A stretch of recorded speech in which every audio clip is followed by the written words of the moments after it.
जगत में प्रत्येक व्यक्ति को किसी ना किसी प्रकार की निर्बलता अवश्य होती है। जैसे कोई बहुत तेजी से दौड़ नहीं पाता तो कोई अधिक भार नहीं उठा पाता, कोई असाध्य रोग से पीड़ित रहता है तो कोई पढ़े हुए पाठों को स्मरण में नहीं रख पाता। ऐसे अनेकों उदाहरण और भी हैं। क्या आप किसी ऐसे व्यक्ति को जानते हैं जिसे सब कुछ प्राप्त हो और हम जीवन की उस एक निर्बलता को जीवन का केंद्र मानकर जीते हैं? इस कारणवश हृदय में दुख और असंतोष रहता है सदा। निर्बलता मनुष्य को जन्म से अथवा संजोग से प्राप्त होती है, किंतु उस निर्बलता को मनुष्य का मन अपनी मर्यादा बना लेता है। किंतु कुछ व्यक्ति ऐसे भी होते हैं जो अपने पुरुषार्थ और श्रम से उस निर्बलता को पराजित कर देते हैं। क्या भेद है उनमें और अन्य लोगों में? क्या आपने कभी विचार किया है? सरल सा उत्तर है इसका। जो व्यक्ति निर्बलता से पराजित नहीं होता, जो पुरुषार्थ करने का साहस रखता है हृदय में, वो निर्बलता को पार कर जाता है।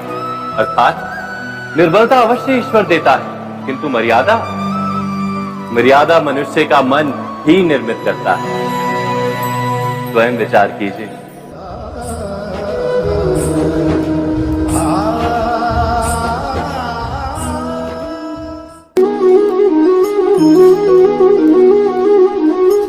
भविष्य का दूसरा नाम है संघर्ष।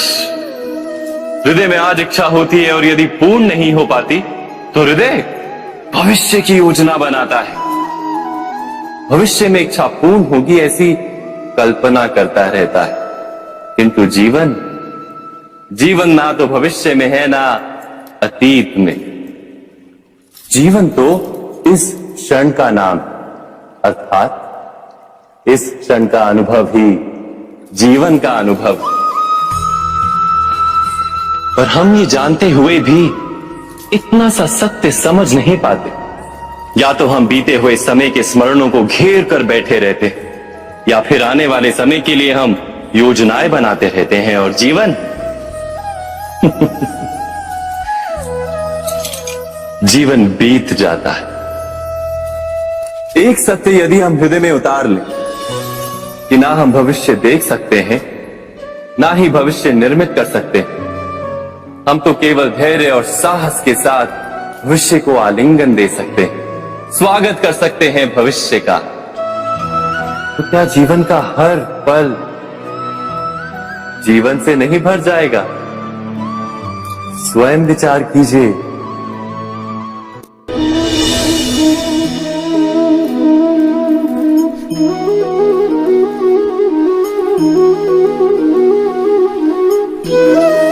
ज्ञान प्राप्ति सदा ही समर्पण से होती है, यह हम सब जानते हैं। किंतु समर्पण का वास्तविक महत्व क्या है? क्या हमने कभी विचार किया? मनुष्य का मन सदा ही ज्ञान प्राप्ति में विभिन्न बाधाओं को उत्पन्न करता है। कभी किसी अन्य विद्यार्थी से ईर्ष्या हो जाती है, कभी पढ़ाए हुए पाठों पर संदेह जमता है और कभी गुरु द्वारा दिया गया दंड मन को अहंकार से भर देता है।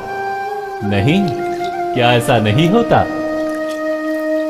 न जाने कैसे कैसे विचार मन को भटकाते हैं और मन की इसी अयोग्य स्थिति के कारण हम ज्ञान प्राप्त नहीं कर पाते। मन की योग्य स्थिति केवल समर्पण से निर्मित होती है। समर्पण मनुष्य के अहंकार का नाश करता है, ईर्ष्या, महत्वाकांक्षा आदि भावनाओं को दूर कर हृदय को शांत करता है और मन को एकाग्र करता है।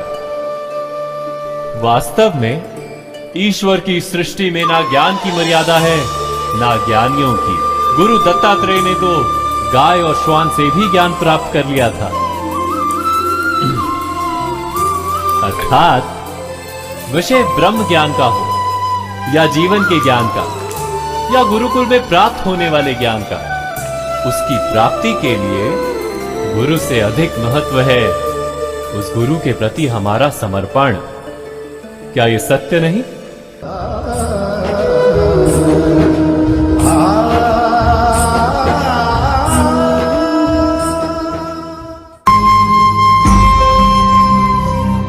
प्रत्येक मनुष्य के जीवन में ऐसा क्षण अवश्य आता है जब सारे स्वप्न, सारी आशाएं, सारे दृश्य ध्वस्त हो जाते हैं। जीवन के सारे आयोजन ही बिखर जाते हैं। एक और धर्म होता है और दूसरी ओर सुख। इसी को धर्म संकट कहते हैं। जब धर्म का वहन ही संकट हो और धर्म का त्याग ही सुख। विचार कीजिए, कभी किसी स्वजन के विरुद्ध सत्य बोलने का अवसर प्राप्त हो जाता है, कभी ठीक दरिद्रता के समय सरलता से चोरी करने का मार्ग प्राप्त हो जाता है, कभी किसी शक्तिशाली राजनेता या राजा के कर्मचारी का अधर्म प्रकट हो जाता है। सबके जीवन में ऐसी घटना बनती ही रहती है। अधिकतर लोग ऐसे किसी क्षण को धर्म संकट के रूप में जान ही नहीं पाते। हमें किसी प्रकार के संघर्ष का अनुभव ही नहीं होता। सहजता से सुख की ओर खींचे चले जाते हैं, जैसे मक्खी गुड़ की ओर खींची चली जाती है। वास्तव में धर्म संकट का क्षण ईश्वर के निकट जाने का क्षण होता है। यदि हम संघर्षों से भयभीत ना, सुख की ओर आकर्षित ना, अपने धर्म पर दृढ़ रहे, तो ईश्वर का साक्षात्कार दूर नहीं।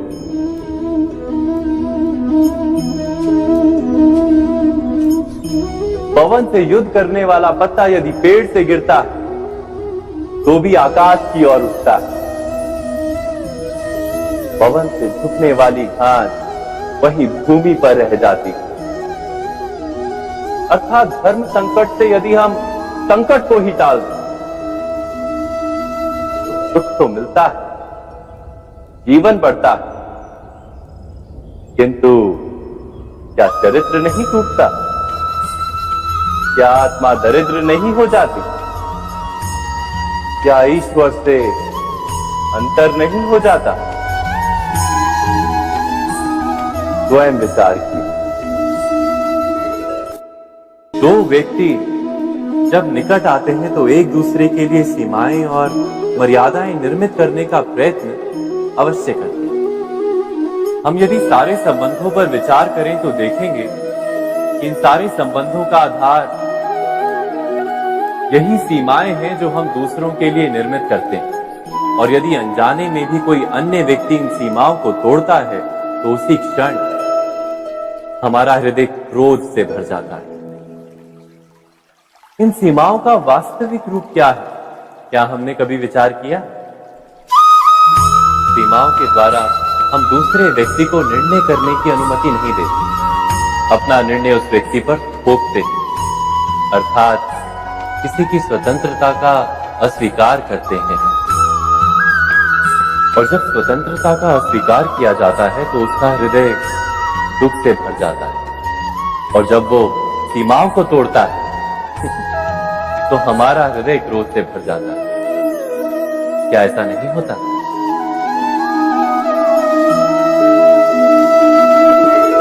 पर यदि एक दूसरे की स्वतंत्रता का सम्मान किया जाए तो किसी मर्यादाओं या सीमाओं की आवश्यकता ही नहीं होती।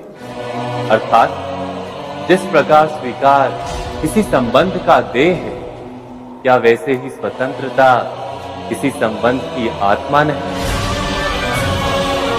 स्वयं विचार कीजिए।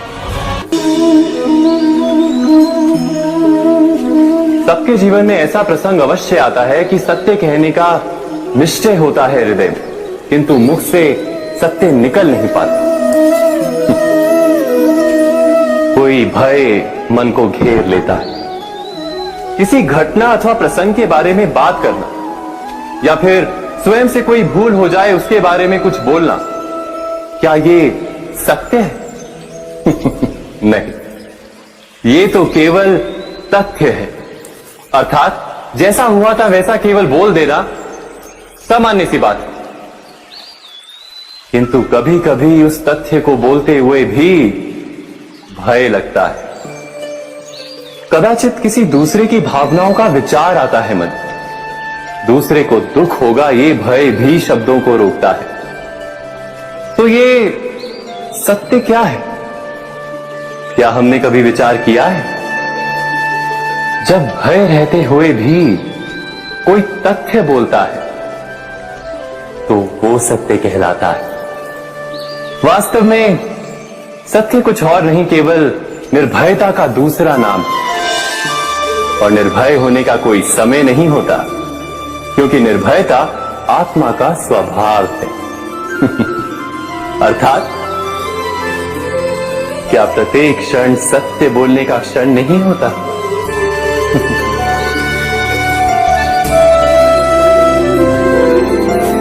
स्वयं विचार कीजिए।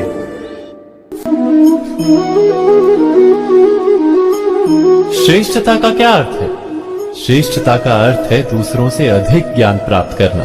अर्थात मूल्य इस बात का नहीं कि स्वयं कितना ज्ञान प्राप्त किया, मूल्य इस बात का है कि प्राप्त किया हुआ ज्ञान अन्य लोगों से कितना अधिक है। अर्थात श्रेष्ठता की इच्छा ज्ञान प्राप्ति को भी एक स्पर्धा बना देती है।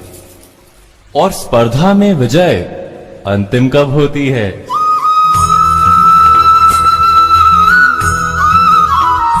कुछ समय के लिए तो श्रेष्ठ बना जा सकता है, किंतु सदा के लिए कोई श्रेष्ठ नहीं रह पाता। फिर वही असंतोष, पीड़ा और संघर्ष जन्म लेता है। किंतु श्रेष्ठ बनने के बदले यदि उत्तम बनने का प्रयत्न करें तो क्या होगा? उत्तम का अर्थ है कि जितना प्राप्त करने योग्य है वो सब प्राप्त करना, किसी से अधिक पाने की इच्छा से नहीं, मात्र आत्मा की तृप्ति हेतु कुछ प्राप्त करना। उत्तम के मार्ग पर किसी अन्य से स्पर्धा नहीं होती, स्वयं अपने आप से स्पर्धा होती है। अर्थात उत्तम बनने का प्रयत्न करने वाले को देर अबेर सारा ज्ञान प्राप्त हो जाता है, बिना प्रयत्न के ही वो श्रेष्ठ बन जाता है। किंतु जो श्रेष्ठ बनने का प्रयत्न करता है वो श्रेष्ठ बने या ना बने, उत्तम कभी नहीं बन पाता।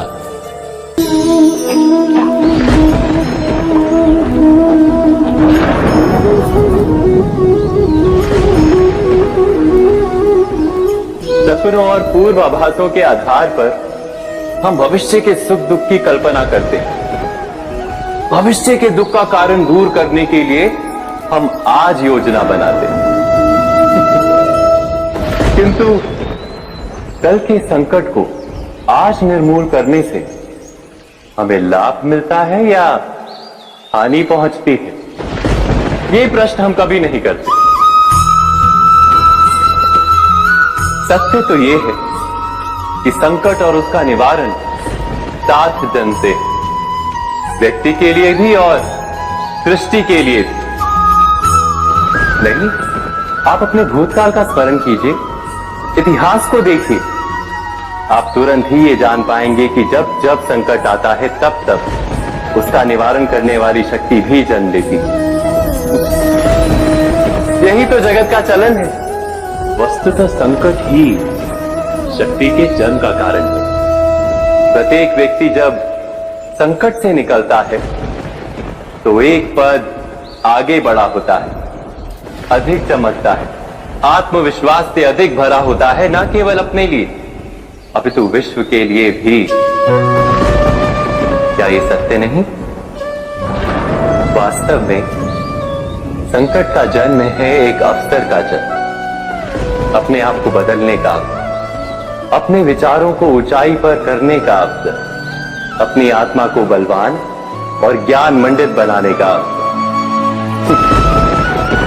जो ये कर पाता है उसे कोई संकट नहीं होता, किंतु जो ये नहीं कर पाता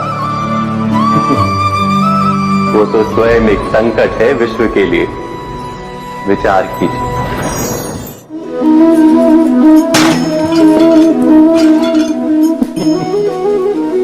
विचार कीजिए।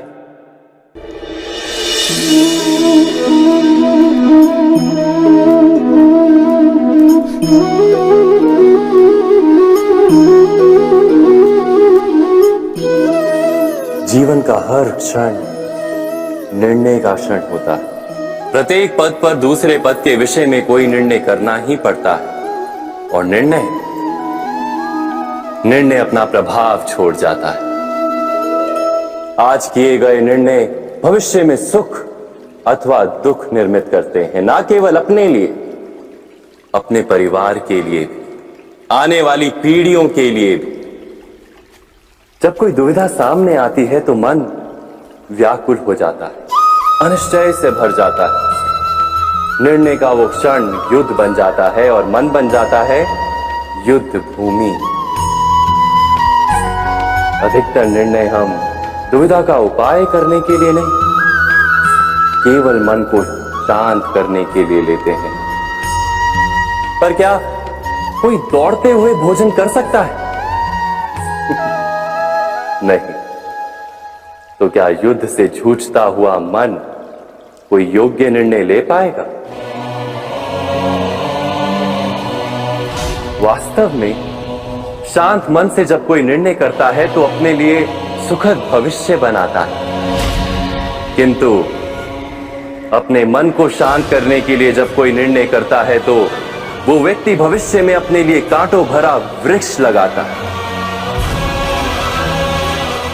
स्वयं विचार कीजिएगा।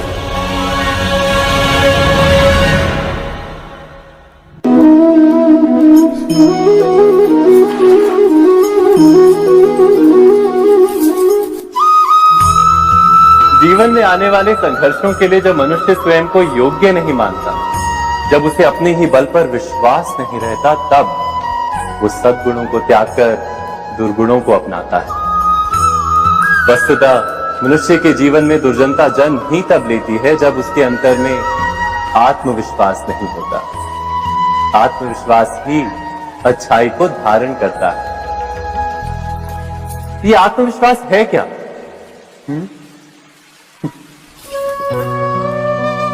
जब मनुष्य ये मानता है कि जीवन का संघर्ष उसे दुर्बल बनाता है, तो उसे अपने ऊपर विश्वास नहीं रहता। वो संघर्ष के पार जाने के बदले संघर्ष से छूटने के उपाय ढूंढने लगता है। किंतु जब वो ये समझता है कि ये संघर्ष उसे अधिक शक्तिशाली बनाते, ठीक जैसे व्यायाम करने से देह की शक्ति बढ़ती, तो प्रत्येक संघर्ष के साथ उसका उत्साह बढ़ता है। अर्थात आत्मविश्वास और कुछ भी नहीं, मन की स्थिति, जीवन को देखने का दृष्टिकोण मात्र है। और जीवन का दृष्टिकोण तो मनुष्य के अपने वश में होता है। स्वयं विचार कीजिए।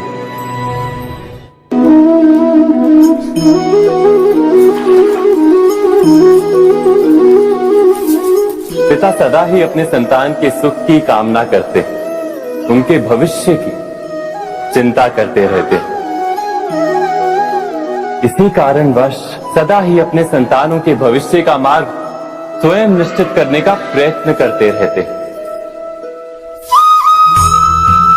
जिस मार्ग पर पिता स्वयं चला है, जिस मार्ग के कंकर पत्थर को स्वयं देखा है, मार्ग की छाया, मार्ग की धूप को स्वयं जाना है, उसी मार्ग पर उसका पुत्र भी चले, यही इच्छा रहती है हर पिता की। निसंदेह उत्तम भावना है ये। किंतु 3 प्रश्नों के ऊपर विचार करना हम भूल ही जाते। कौन से प्रश्न? प्रथम प्रश्न, क्या समय के साथ प्रत्येक मार्ग बदल नहीं जाते? क्या समय सदा ही नई चुनौतियों को लेकर नहीं आता? तो फिर बीते हुए समय के अनुभव नई पीढ़ी को किस प्रकार लाभ दे सकते हैं? दूसरा प्रश्न, क्या प्रत्येक संतान अपने माता पिता की छवि होता है? हाँ, संतानों को संस्कार तो अवश्य माता पिता देते हैं, किंतु भीतर की क्षमता तो ईश्वर देते हैं। तो जिस मार्ग पर पिता को सफलता मिली है, विश्वास है कि उसी मार्ग पर उसकी संतानों को भी सफलता और सुख प्राप्त होगा? तीसरा प्रश्न, क्या जीवन के संघर्ष और चुनौतियां लाभकारी नहीं होती? क्या प्रत्येक नया प्रश्न एक नए उत्तर का द्वार नहीं खोलता?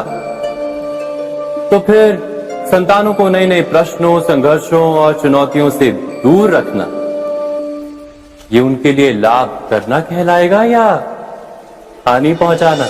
अर्थात जिस प्रकार संतान के भविष्य का निर्माण करने के बदले उसके चरित्र का निर्माण करना श्रेष्ठ है, वैसे संतानों के जीवन का मार्ग निश्चित करने के बदले उन्हें नए संघर्षों के साथ जूझने के लिए मनोबल व ज्ञान देना अधिक लाभदायक नहीं होगा? स्वयं विचार कीजिए। मनुष्य की सबसे बड़ी दुर्बलता क्या होती है? सोचिए। धन, प्रेम, अहंकार। मनुष्य की सबसे बड़ी दुर्बलता होती है उसके रहस्य। चाहे आप कितने भी शक्तिशाली क्यों ना हो, कितने भी प्रबल क्यों ना हो, परंतु उसके रहस्य उसके नाश की चाबी होती है। इसलिए यदि प्रबल रहना है, शक्तिशाली रहना है, समर्थ रहना है, तो अपने रहस्य को किसी को भी ना बताएं, ना मित्र को और ना ही शत्रु को, क्योंकि समय पड़ने पर कब कौन शत्रु हो जाए ऐसा कहना संभव नहीं। विभीषण को रावण के अमृत कुंड का ज्ञात था, इसीलिए प्रभु श्री राम रावण का वध करने में सफल हो सके। इसलिए उचित यही है कि आप अपने रहस्य को स्वयं तक ही सीमित रखें। मनुष्य जीवन की परीक्षा में सफल होने के लिए क्या नहीं करता? वो परिश्रम करता है, दौड़ भाग करता है, और ये सब करने के पश्चात भी जब उसका काम नहीं बनता तो वो नकल करता है ना? तनिक लौटिए अपने बचपन में, स्मरण कीजिए अपने बचपन की स्मृतियों का। क्या स्मरण हुआ? विद्यालय में जब आप परीक्षा देने जाते थे तो क्या होता था? आप ना सही, परंतु कोई ना कोई सफलता पाने के लिए नकल करता ही था और उत्तीर्ण भी हो जाता था, है ना? परंतु जीवन की परीक्षा ऐसी नहीं होती। नकल करने वाला सफल नहीं होता। कारण विद्यालय में सबके प्रश्न पत्र एक होते थे, परंतु जीवन के प्रश्न पत्र और उनकी कठिनाई सबके लिए भिन्न होती, तो निश्चित रूप से उनके उत्तर भी भिन्न होंगे ना। इसलिए यदि आपको जीवन में सफलता पानी है तो नकल ना कीजिए, स्वयं के प्रश्नों का उत्तर स्वयं ढूंढिए और सफलता आपकी ही होगी। मनुष्य का जीवन हार और जीत, विजय और पराजय, सफलता और असफलता के मध्य झूलता रहता है। आपके साथ भी ऐसा होता होगा, है ना? जब आप सफल होते हैं, किसी चुनौती पर विजय पाते हैं, तो मन प्रसन्नता से आनंद के उपवन में झूमने लगता है, और जब आप असफल होते हैं तब मन दुख और पीड़ा के सागर में डूबने लगता है। परंतु वास्तव में सफलता और असफलता है क्या? तनिक ध्यान से सोचिए।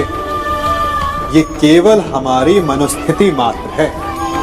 हमारी पराजय तब नहीं होती जब हमारा शत्रु विजय प्राप्त कर ले।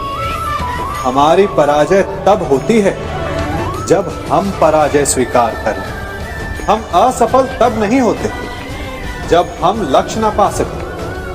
हम असफल तब होते हैं जब हम प्रयास करना बंद कर दें। इसलिए प्रयास करते रहें और हार ना माने, क्योंकि जिस दिन आप हार स्वीकारना बंद कर देंगे, जीत आपके चरणों में होगी। अब सबने बरगद के वृक्ष को तो देखा ही होगा। क्या आपको ज्ञात है, बरगद के वृक्ष के बीज का आकार राई से भी छोटा होता है, परंतु बरगद का वृक्ष संसार के महाकाय वृक्षों में जाना जाता है।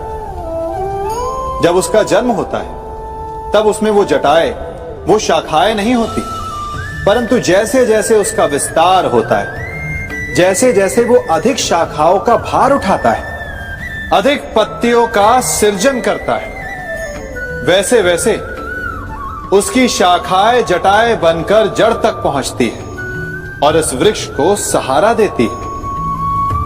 ये जीवन का बहुत महत्वपूर्ण पथ है। बिना लोभ लालच शुभ कार्य करें, अन्य लोगों की सहायता करें।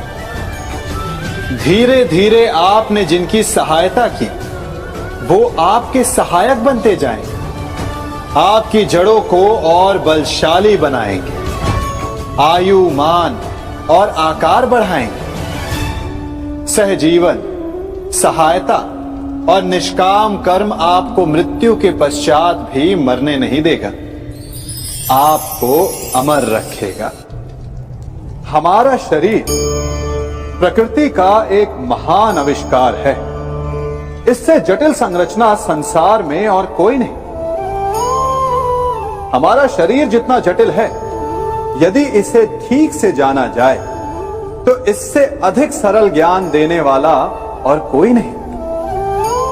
हमारे शरीर में पंच इंद्रियां होती हैं जो हमें भाव, गुण और वस्तुओं का बोध कराती हैं। हमारे पास आंखें, नाक है, स्पर्श के लिए त्वचा है, कान है और जीभा है। सबका भिन्न भिन्न कार्य है। आंखों से देखना, कानों से सुनना, नथनों से श्वास लेना, त्वचा से स्पर्श करना और जीभा से स्वाद लेना। परंतु क्या आपने कभी सोचा कि प्रकृति ने हमें 2 आंखें दी, 2 नथने दी, 2 कान दी, स्पर्श के लिए ये पूरा शरीर दिया, परंतु जीभा केवल 1 दी? ऐसा क्यों? क्योंकि प्रकृति चाहती है कि हम देखें अधिक, सुने अधिक और ज्ञान अधिक अर्जित करें, बोले कम। क्योंकि अधिक वाचाल नाश को निमंत्रण देता है। स्मरण रखिएगा।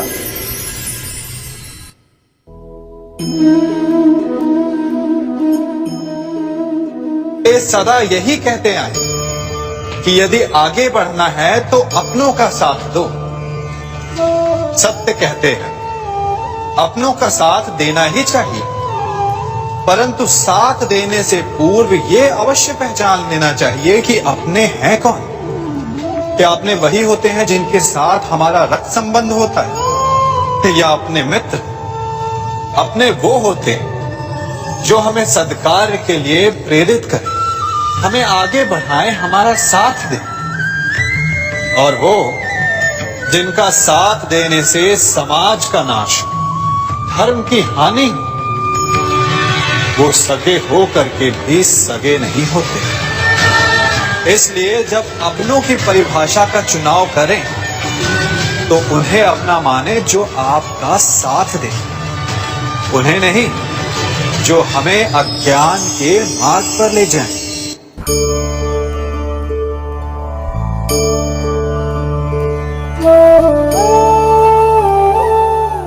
आप जिनसे प्रेम करते हैं सदा उनके समीप रहना चाहते हैं, नहीं चाहते कि कभी अपनों से दूर होना पड़े, बिछड़ना पड़े। परंतु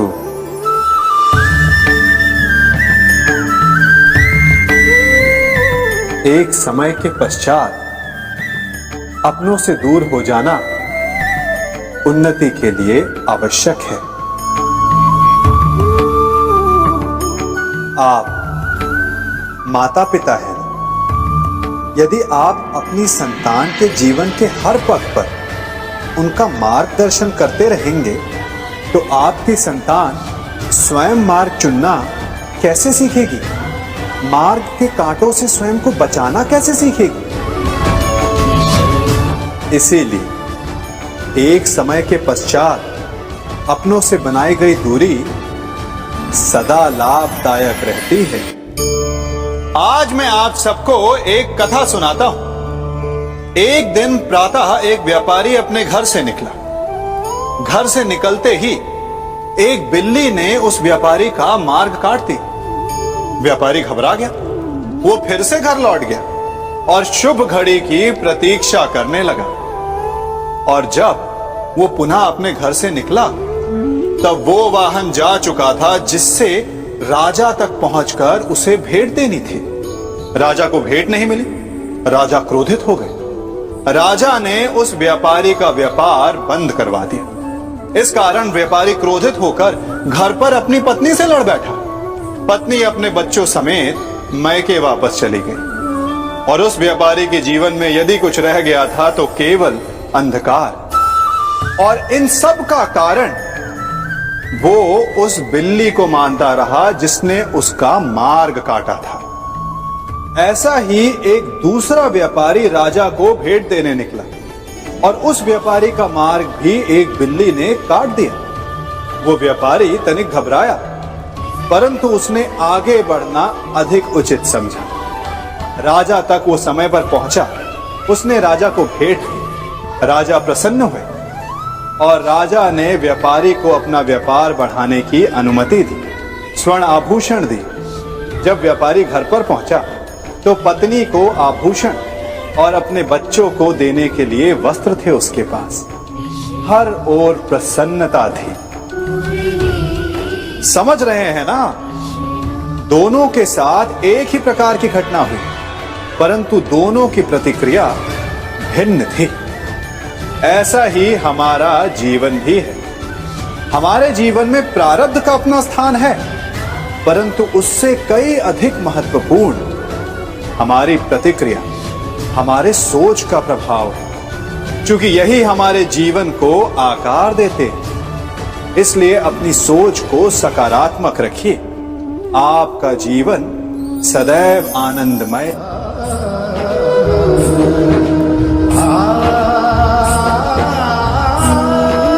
हम सभी अपने जीवन में कोई ना कोई कार्य करते हैं। कार्य करते हैं तो थकान की अनुभूति होती है और यदि थकान ना उतरे तो कार्य करने का मन नहीं करता। हम आशा करते हैं कि कदाचित एक दिन में 24 के स्थान पर 26 घंटे होते तो आराम करने के लिए हमें और अधिक समय मिल जाता। हमें ऐसा अनुभव होता है कि हम बहुत अधिक कार्य कर रहे हैं, है ना? परंतु क्या आपने कभी सोचा है कि जो लोग संसार में सफल हैं उनके पास भी सफल होने के लिए दिन में केवल 24 घंटे थे, तो फिर वो सफल क्यों है? इसका एक छोटा सा रहस्य है। वो कार्य चुनते हैं जो उन्हें प्रिय है, जिसे करने में उन्हें आनंद आता है। उन्हें लगता ही नहीं कि वो कार्य कर रहे हैं, उन्हें लगता है कि वो प्रतिपल आनंद मना रहे हैं। और जब आप आनंद मनाते हैं तो थकान कैसी? इसलिए यदि आप जीवन में कोई भी कार्य करें तो वो आपके मन को भाना चाहिए, या जो कार्य आप कर रहे हैं उसे अपने मन को भा देने दो। सफलता आपको मिलेगी।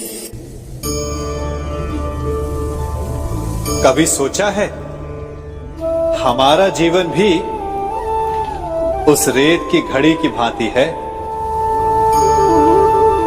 जो रेत नीचे गिर चुकी है वो हमारा अतीत है। जो अब भी ऊपर है वो हमारा आने वाला भविष्य है।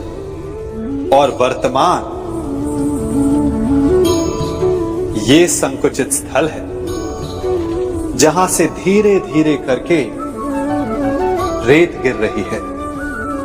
अर्थात हमारे पास जीने के लिए यही एक क्षण है। उसका उपयोग कैसे करना है ये हम पर निर्भर करता है। जो बीत गया उसका दुख मनाना है, या जो भविष्य में होने वाला है उसकी प्रतीक्षा में क्रोध करना है। सब कुछ करने के लिए यही एक क्षण है। प्रसन्न रहना है तो उसके लिए भी यही एक पल है। प्रतीक्षा करते रहोगे तो ये पल भी भूतकाल में बदल जाएगा। इसलिए आनंद के लिए, परोपकार के लिए प्रतीक्षा ना कीजिए। आपके पास जो पल है उनका भरपूर सदुपयोग कीजिए, क्योंकि इस घड़ी को पलटकर आप फिर से समय अवश्य गिन सकते हैं, परंतु अपना बीता हुआ समय आप वापस नहीं लौटा पाएंगे। मनुष्य भी बड़ा विचित्र प्राणी है। अपनों से नीचे के स्तर के लोगों को वो हे दृष्टि से देखता है, उनका उपहास उड़ाता है, उनसे बार बार कहता है कि तुम्हारा कुछ नहीं हो सकता, तुम भविष्य में कुछ नहीं कर पाओगे। जब मनुष्य के पास धन, संपत्ति, मान होता है तो वो दूसरों का आदर नहीं करता, परंतु वो एक बात भूल जाता है कि उससे भी अधिक शक्तिशाली कोई अस्तित्व में है, और वो है समय। काल काल अपना चक्र कब बदलेगा ये कोई नहीं जानता। समय अपनी करवट कब लेगा ये कोई नहीं जानता। कोयला भी समय के साथ साथ हीरे में परिवर्तित हो जाता है। इसलिए जीवन में कभी भी किसी का भी उपहास नहीं उड़ाना चाहिए।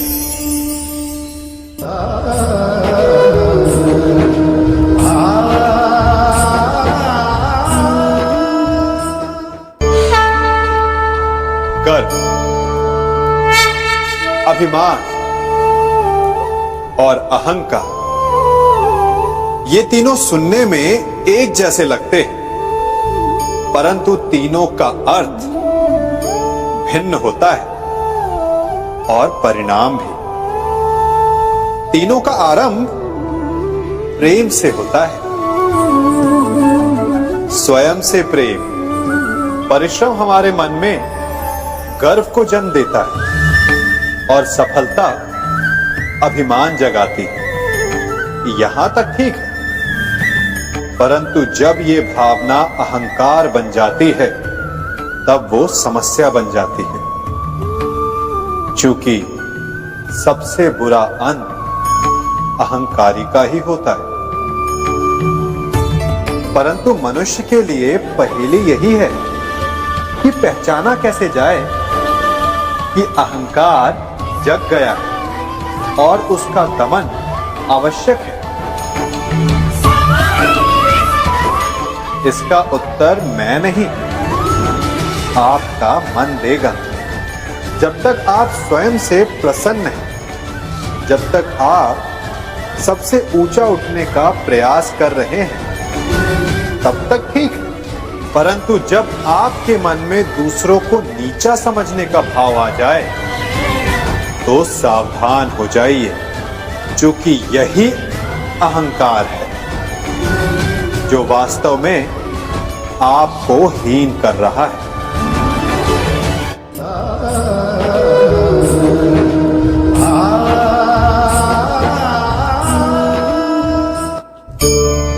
आज मैं आप सबको एक कहानी सुनाता हूं। एक दिन गोकुल में दो व्यापारी आए।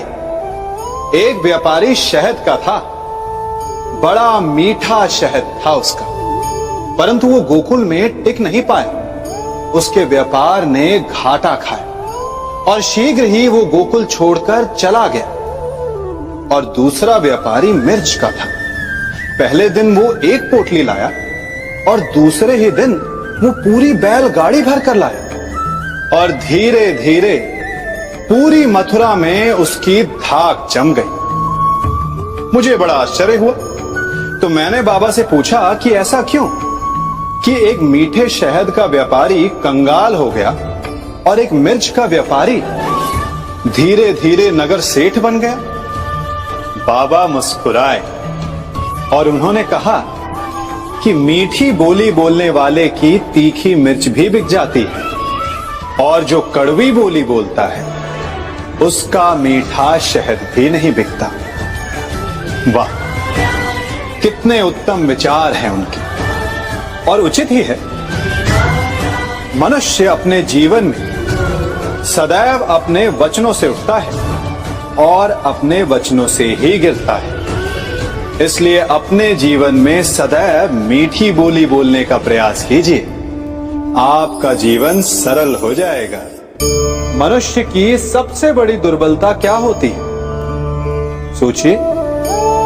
धन, प्रेम, अहंकार। मनुष्य की सबसे बड़ी दुर्बलता होती है उसके रहस्य। चाहे आप कितने भी शक्तिशाली क्यों ना हो, कितने भी प्रबल क्यों ना हो, परंतु उसके रहस्य उसके नाश की चाबी होती है। इसलिए यदि प्रबल रहना है, शक्तिशाली रहना है, समर्थ रहना है, तो अपने रहस्य को किसी को भी ना बताए, ना मित्र को और ना ही शत्रु को, क्योंकि समय पड़ने पर कब कौन शत्रु हो जाए ऐसा कहना संभव नहीं। विभीषण को रावण के अमृत कुंड का ज्ञात था, इसीलिए प्रभु श्री राम रावण का वध करने में सफल हो सके। इसलिए उचित यही है कि आप अपने रहस्य को स्वयं तक ही सीमित रखें।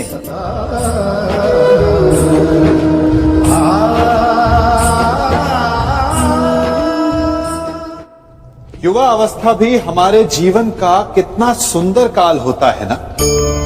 बाहु में बल, मन में कुछ बड़ा कर जाने की चाह, आंखों में भविष्य के सुंदर और कोमल सपने। और इसी अवस्था में मनुष्य के भीतर पनपता है प्रेम। किसी को देखकर उस पर मन मोहित हो जाता है और फिर मनुष्य अपना सब कुछ उस पर न्यौछावर कर देना चाहता है। फिर प्रेम की परिणति होती है विवाह में। क्यों? सबको अपने खट्टे मीठे संस्मरण स्मरण हुआ है ना। परंतु यहीं से अधिकतर माता पिता और संतान के मध्य विचारों का विरोध प्रारंभ हो जाता है। संतान को लगता है कि उसका चुना जीवन साथी ही उसके लिए उपयुक्त है, और माता पिता को लगता है कि संतान अनजाने में भूल कर रही है। संतान का तर्क होता है कि उसे विवाह किससे करना है, ये उसका अधिकार है, और माता पिता का तर्क ये होता है कि अब भी जीवन साथी चुनने की समझ संतान में है ही नहीं। तो इस अवरोध को काटा कैसे जाए, उचित निर्णय कैसे लिया जाए? इसका एक ही मार्ग है, अपने उत्तरदायित्व का भान और अपनों से बड़ों के मापदंडों का भान। विवाह करने से पूर्व ये जान लेना आवश्यक है कि विवाह केवल अपने प्रेम को पाने का मार्ग नहीं है, अपितु विवाह से जीवन का एक नया द्वार भी खुलता है, और हर नए जीवन के साथ नए उत्तरदायित्व भी होते हैं। और यदि इन उत्तरदायित्वों को समझकर निर्णय लिया जाए तो विश्वास कीजिए आपका दाम्पत्य जीवन आनंद से भरा रहेगा और आपको कभी ये पछतावा नहीं होगा कि आपने कोई अनुचित निर्णय लिया। सागर का जल वाष्प बनकर उड़ता है, तब वो हमें दिखाई नहीं देता। मेघ उस जल को अपने भीतर छिपा लेते हैं, लंबी यात्रा करते हैं, प्रयास करते हैं कि वो जल सदा उनके भीतर छिपा रहे। परंतु जब वायु का वेग उन्हें उड़ाकर किसी पर्वत से ले जाकर के टकरा देता है, तब उन मेघों को बरसना ही पड़ता है, क्योंकि यही नियति है, यही प्रकृति है। क्योंकि जल को सागर में जाकर मिलना ही है। ठीक ऐसा ही हमारे साथ भी होता है। हम सत्य अपने मन के मेघों में चाहे जितना छिपाने का प्रयास कर लें, परंतु समय की आंधी उसे वास्तविकता के पर्वत से ले जाकर के टकराकर हमारे समक्ष ले ही आती है। जिस भय के कारण आप सत्य को सामने नहीं लेकर आना चाहते, एक दिन वही भय हमारे समक्ष आकर खड़ा हो जाता है और फिर हम लाचार हो जाते हैं, क्योंकि हमने उस भय का सामना करने की तैयारी नहीं की होती। इसलिए सत्य से भागे नहीं, उसे छिपाए भी नहीं, उसे स्वीकार करें। भविष्य की बड़ी विपत्ति से बच जाएंगे।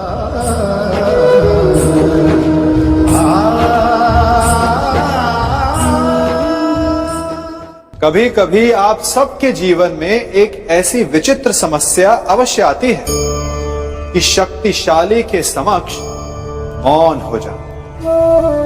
कि उस शक्तिशाली से विवाद करने से बचने के लिए आप मौन रह जाते। मानता हूं, ऐसा करने से आप एक विवाद से बच जाते, एक संघर्ष से बच जाते, परंतु ऐसा बचाव एक बड़े संघर्ष को जन्म दे देता है।